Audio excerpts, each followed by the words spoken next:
요한복음 19장 11절입니다. 인용한 성경은 한글 킹제임스 성경입니다. 그러므로 나를 너에게 넘겨준 자는 더 큰 죄를 진 것이라고 하니. 빌라도가 하나님의 아들이신 주 예수 그리스도께 들은 마지막 말은 죄라는 말입니다. 빌라도에게는 죄의 문제가 있었습니다. 빌라도는 성령께서 세상에 대해 책망하시는 바로 그 죄를 지었던 것입니다. 죄, 신이라는 단어에 주목하시기 바랍니다. 죄, 예수 그리스도를 믿지 않으면 모든 일이 잘못됩니다. 이 잘못된 모든 일들이 다 죄로 이어지는 것입니다. 죄, 빌라도는 죄의 진정한 의미가 무엇인지 아마 한 번도 들어보지 못했을 것입니다. 빌라도는 예수 그리스도께 죄라는 말을 마지막으로 들었습니다. 상황이 뭔가 잘못되는가 싶으면 인간은 이런저런 온갖 변명을 해댑니다. 하지만 그 이유가 무엇이든지 간에 잘못된 일은 주 예수 그리스도를 믿지 않은 것에서 비롯되고 그 모든 일들이 죄로 귀결됩니다. 예수 그리스도께서는 요한복음 16장 9절에서 죄에 대하여라 함은 그들이 나를 믿지 않기 때문이요 라고 말씀하십니다. 성령께서는 죄에 대해서, 의에 대해서, 심판에 대해서 세상을 심판하십니다.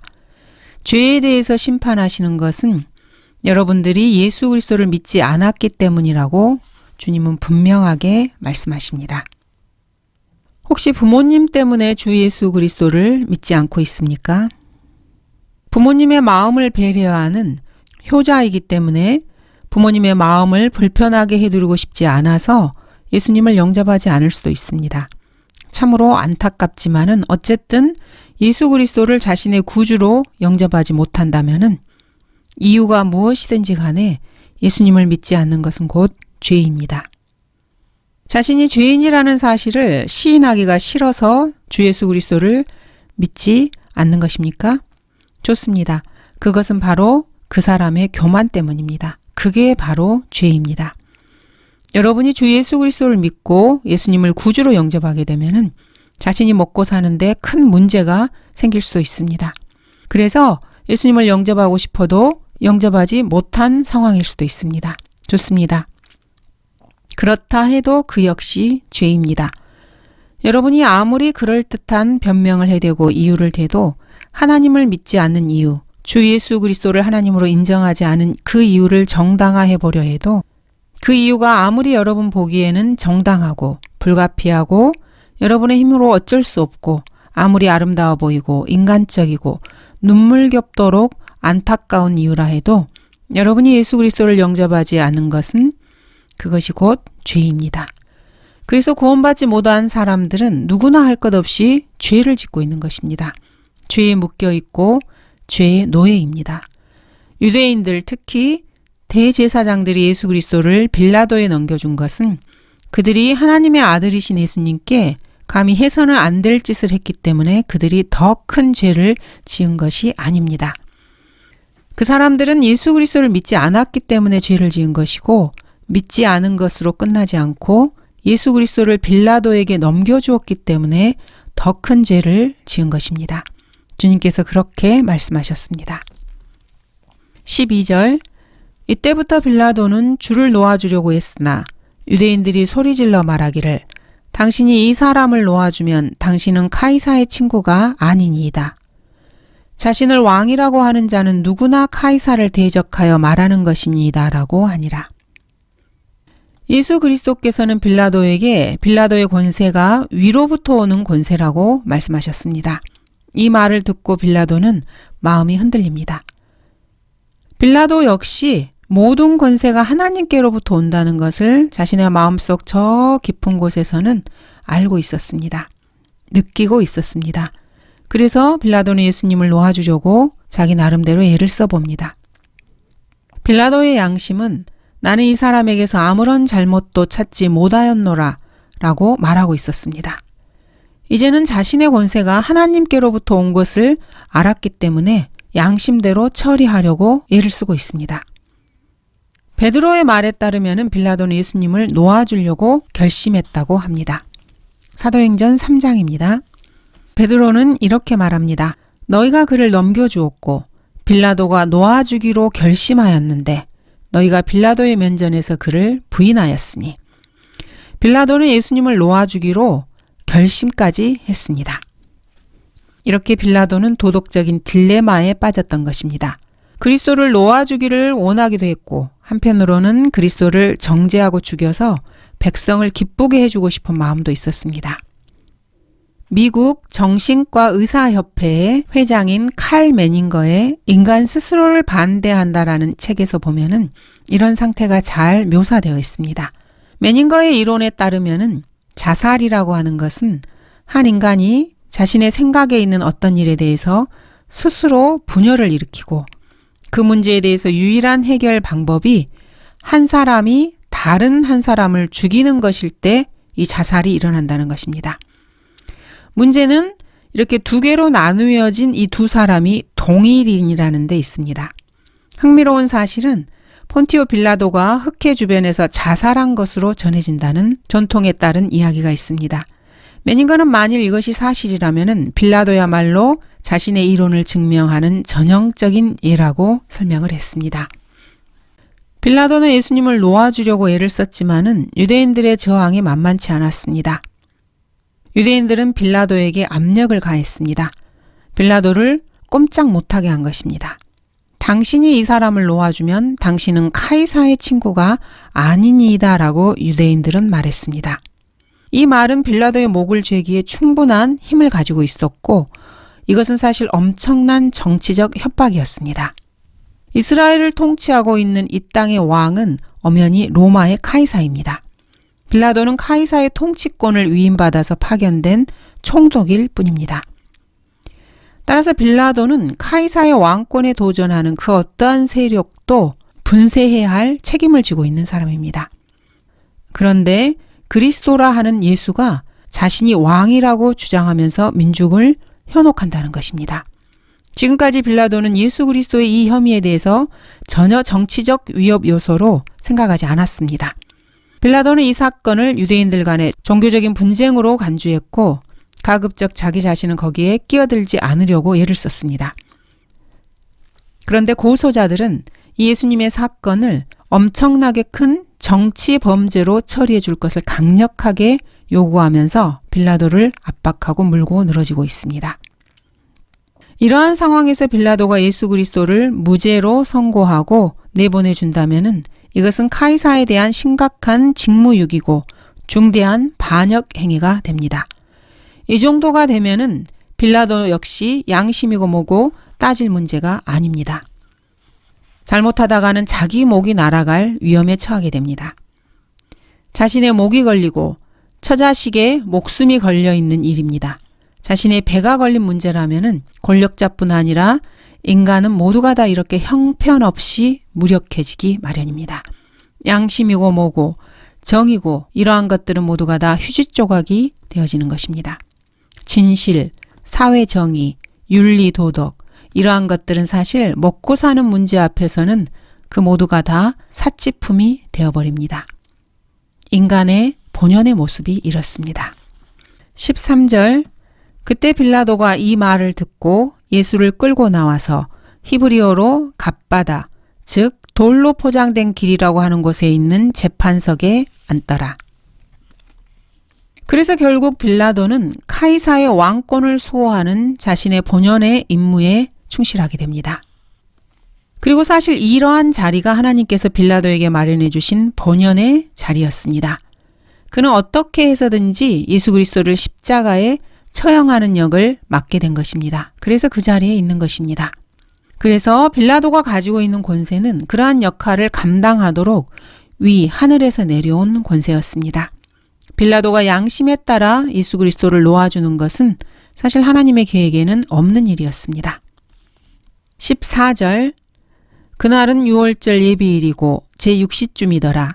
그가 유대인들에게 말하기를 너희의 왕을 보라고 하니 빌라도는 예수 그리스도께서 왕이심을 확신하고 있었습니다. 너희의 왕을 보라. 빌라도는 유대인들에게 이렇게 외치고 있습니다. 이것은 더 이상 주 예수 그리스도에 대한 빈정거림이 아닙니다. 빌라도는 예수 그리스도께서 유대인의 왕이시라는 것을 알고 있었습니다. 그리고 자신의 권세 역시 위로부터 온 것이라는 것을 정확하게 알고 있었습니다. 15절 그들이 소리 지르기를 처단하소서 처단하소서 그를 십자가에 못 박으소서라고 하더라.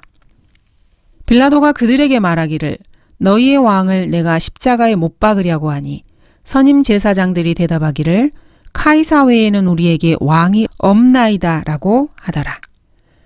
자신들이 율법을 얼마나 잘 지키는지 자랑했고 또 모세의 제자임을 뽐내었던 무리가 지금 이러한 말을 하고 있습니다.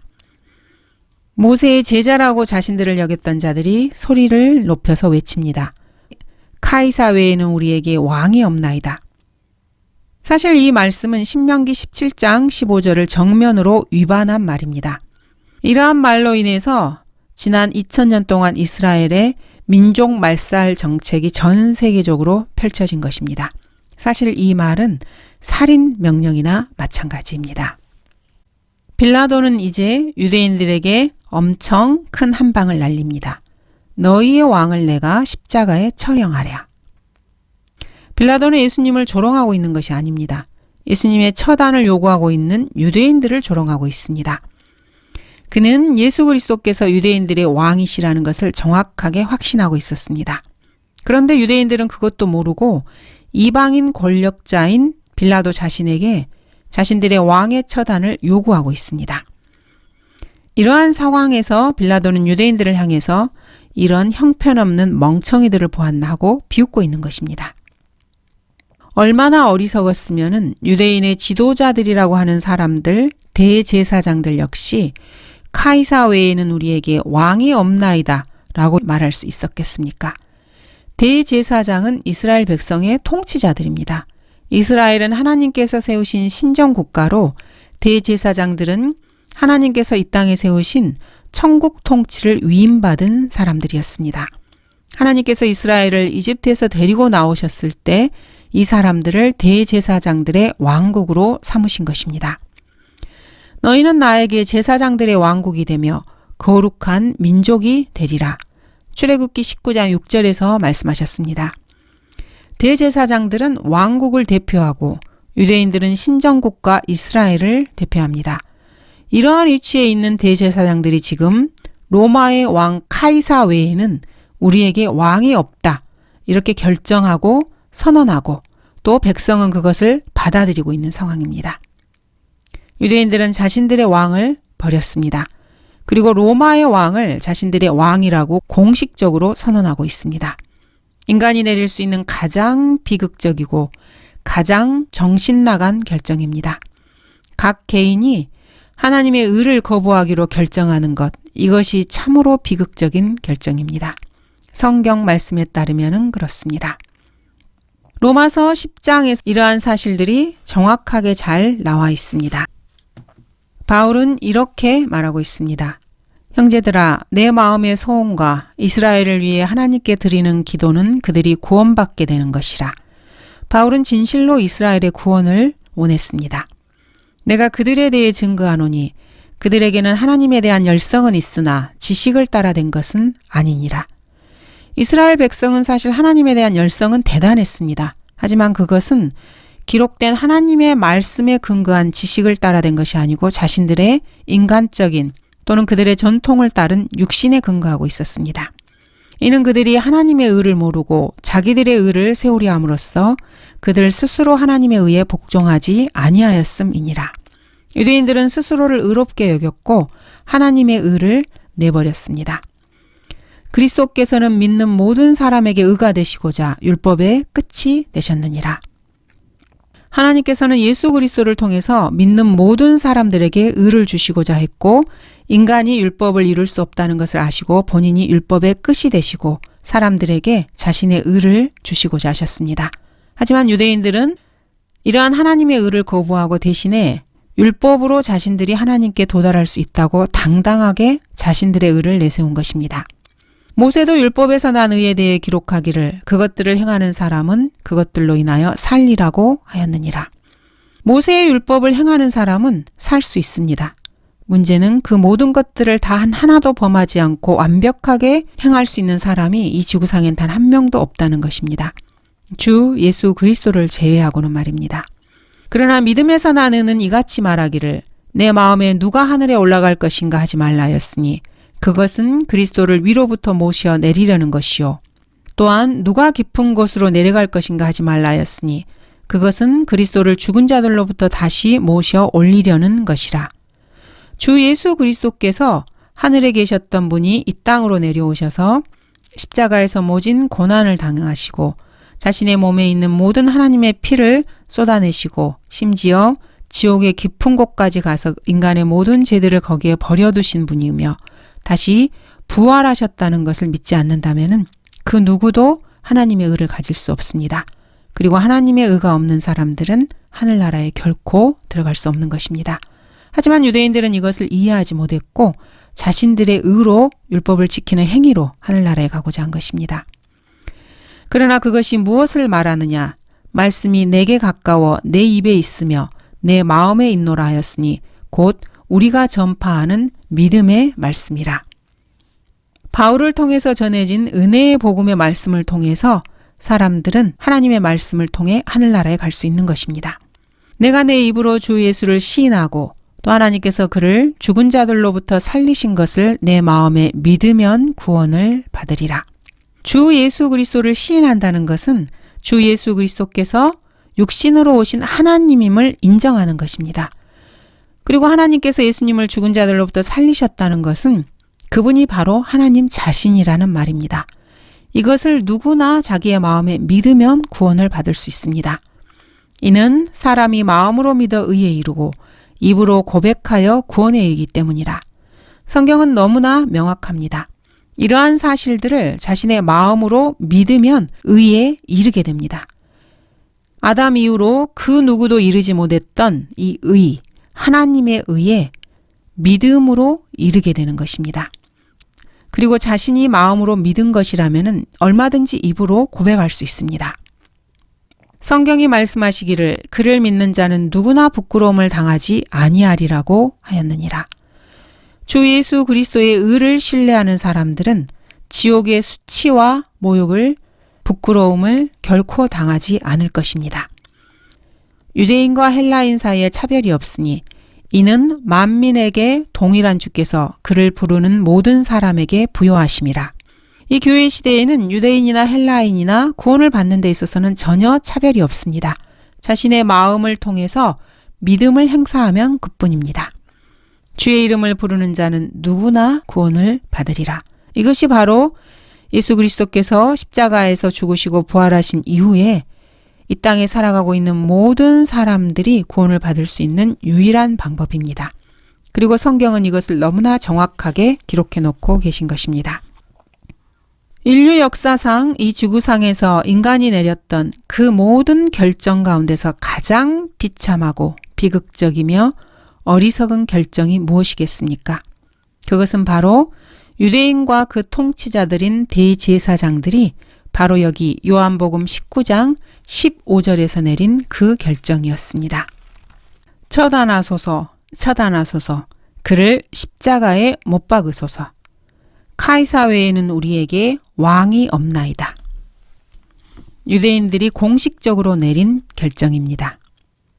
그들은 공식적으로 로마의 통치를 요구하고 있습니다. 이것은 유대인들이 율법을 통해서 하나님께서 내리신 명령에 정면으로 도전장을 내밀고 있는 것입니다.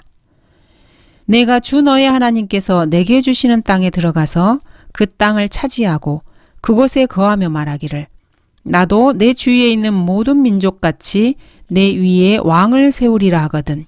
너는 반드시 주 너의 하나님께서 선정하실 사람을 내 위에 왕으로 세울 것이며 너는 내 형제들 가운데서 한 사람을 내 위에 왕으로 세울 것이니 내 형제가 아닌 타국인을 내 위에 세우지 말지니라.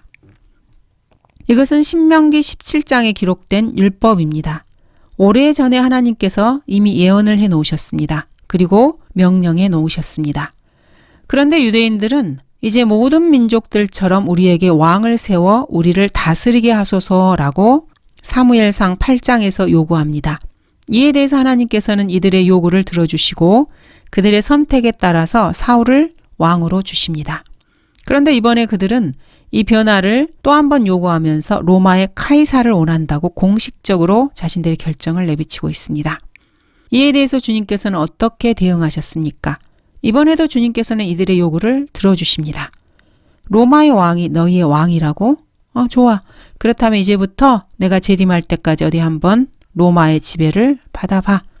주님은 이렇게 말씀하시는 것입니다. 사람들이 원하면 주님은 그것을 주십니다. 그 뒤로 유대인들은 어떻게 되었습니까?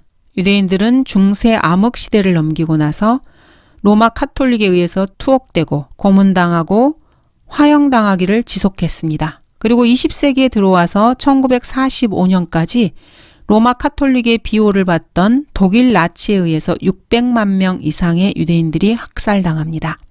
아우슈비츠 수용소장 루돌프 헤스, 트레블랑카 수용소장 프란츠 스탕글, 가스실과 시체 소각상을 갖춘 르블린의 마이다네크 수용소, 작센하우젠 수용소, 이들의 운영 책임자, 비밀경찰 게스타포의 우두머리인 하인리 히물러, 집단 강제 수용소를 만들어낸 헤르안 고링, 나치 선정국장 요세프 게벨스, 그리고 독일 최고의 독재 권력을 한 손에 쥐고 있던 살인자 아돌프 히틀러와 이탈리아의 독재자 베니토 무솔리니.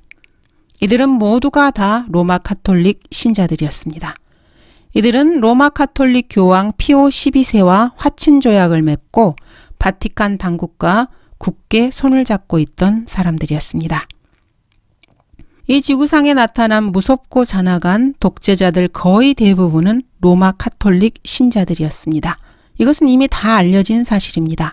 쿠바의 카스트로, 바티스트, 아옌더, 프랑코, 샤를마느, 나폴레옹, 이들 모두 다 로마 카톨릭 신자였습니다. 이런 식의 열거는 얼마든지 할 수 있습니다.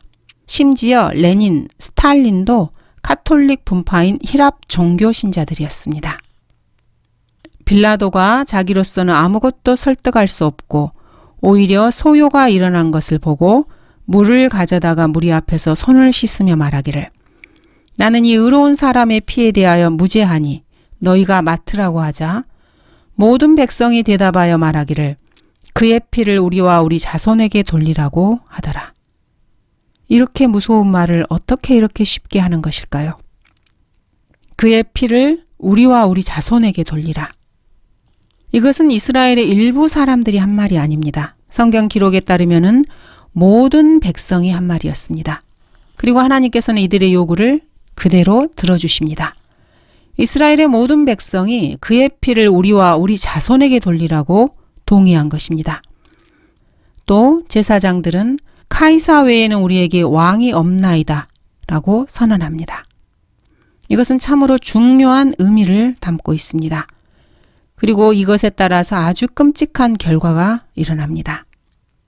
그 중에 하나가 바로 하나님께서 이스라엘로부터 이제는 손을 떼신 것입니다. 하나님과 이스라엘 간의 관계가 단절된 것은 사도행전에서 그 과정이 점진적으로 진행되다가 사도행전 끝에 가면은 마침내 이스라엘과 하나님의 관계는 이제 끝나게 됩니다. 적어도 1917년에 발포와 선언으로 이스라엘이 국가 재건의 태동을 막기 시작하여서 1948년 영국 군정에서 독립해 정식 국가가 되기까지 AD 1세기 이후 2000여 년간 주님은 이스라엘과 상대를 하지 않으십니다. 손을 떼버리신 것입니다. 이 모두가 바로 방금 읽은 요한복음 19장 15절 그리고 마태복음 27장 25절에서 비롯된 비극적인 사태였습니다. 대제사장들이 카이사 외에는 우리에게 왕이 없나이다 라고 말한 것은 하나님께서 우리를 위해서 이 지상에 세워주시는 왕국과 관련해서 우리는 그 왕국에 속한 모든 권리들과 민족적 권리를 포기하고 이제는 로마에 복종하기로 결정했습니다. 이렇게 선언한 것입니다. 이렇게 해서 로마는 요한복음 19장 20절에서 공식적으로 이스라엘 국가를 접수하게 되고 이방인의 때가 끝날 때까지 이스라엘의 모든 권력을 장악하게 됩니다. 그 다음 이스라엘의 모든 백성은 그의 피를 우리와 우리 자신에게 돌리라고 로마의 당국 빌라도에게 말합니다. 이는 로마가 무죄한 예수 그리스도를 처형했다는 죄를 지기 원하지 않는다면 좋다. 우리 이스라엘 백성이 예수 그리스도를 죽인 죄에 대해서 그 모든 책임을 지고 하나님께서 예수님의 피를 요구한다 해도 로마가 아니라 우리 이스라엘 백성에게 요구하시면 된다. 이렇게 공식 선언한 것입니다. 이들이 말한 그의 피가 누구의 피입니까? 어떤 피입니까? 그것은 영원한 피입니다. 하나님의 영원한 피입니다. 그런데 이스라엘은 영원한 그의 피를 우리와 우리 자손에게 돌리라고 큰 소리를 친 것입니다. 이렇게 해서 하나님께서는 이스라엘에 대해서 주 예수 그리스도의 그 영원한 피를 정정당당히 요구하실 수 있는 권리가 생긴 것입니다. 이것이 바로 유대인들에 대한 박해와 차별, 학살, 그 모든 끔찍한 역사적 사건들로 나타나게 된 그 일의 시초가 된 것입니다. 예수 그리스도께서 다시 오실 때까지 이러한 일들은 지속될 것입니다. 사실 예수 그리스도를 박해하고 살해한 것은 이스라엘 백성뿐이 아닙니다. 지구상의 모든 인류가 저질러온 범죄였습니다. 그 누구도 유대인들에게 사실 손가락질할 만한 그런 여유가 없습니다. 그런데 하나님께서는 그 죄를 유독 이스라엘에게만 돌리시고 이스라엘로 하여금 그 대가를 톡톡히 치르게 하고 계십니다. 그들의 공식 선언이 있었기 때문입니다. 16절 그러므로 그가 주를 십자가에 못 박도록 그들에게 넘겨주니 그들이 예수를 맡아서 끌고 가니라. 이제야 십자가에 처형되실 마지막 절차가 진행되고 있습니다. 예수님께서는 계속해서 살이 찢기시고 등에 골이 파일 정도로 채찍질을 당하셨습니다. 가시관을 쓰신 머리에서는 피가 흘러 얼굴을 적시고 있었고 주먹과 손바닥으로 맞고 침뱉음을 당하기도 하셨고 머리에서 발끝까지 온몸에 상처를 입으신 채 갖은 고통과 수치를 당하셨습니다. 그리고 이제 마지막으로 십자가에 처형되실 마지막 절차들이 진행되고 있습니다. 17절 주께서 자기 십자가를 지고 히브리어로 골고다, 즉 해골의 장소라고 하는 곳으로 가시니라. 주님께서는 자기 십자가를 지고 처형장으로 가십니다. 아브라함이 번제했을 나무를 바로 번제로 드려질 당사자인 이삭에게 지우게 했던 것과 같은 모습입니다. 자, 그렇지만 누가복음에 보면은 주님께서 골고다까지 계속해서 십자가를 직접 지고 가신 것은 아닙니다. 그들이 주를 끌고 갈 때 시골에서 돌아오는 쿠레네인 시몬을 붙들어 그에게 십자가를 지우고 예수 뒤에서 그것을 지고 가게 하더라. 마태복음에서는 이 시몬에 대해서 강제로 주의 십자가를 지고 가게 한 것으로 기록되고 있습니다. 히브리어로 골고다는 이방인 말로는 갈보리라는 말입니다. 18절 거기서 그들이 주를 십자가에 못 박더라. 그리고 주와 함께 다른 두 사람도 이쪽과 저쪽에 못 박고 예수를 중간에 두니라. 주님께서는 이보다 약 1000년 전에 벌써 이 사실을 알고 이렇게 외치셨습니다. 개들이 나를 에워싸고 악인의 무리들이 나를 둘러쌌으며 그들이 내 손과 내 발을 찔렀나이다. 유대인들이 사람을 사형시키는 방식은 돌로 쳐서 죽이는 것이었습니다. 그런데도 시편 이 구절에서는 이미 십자가 처형을 예언하고 계십니다. 이렇게 주님께서는 마침내 십자가에 처형되십니다. 감사합니다.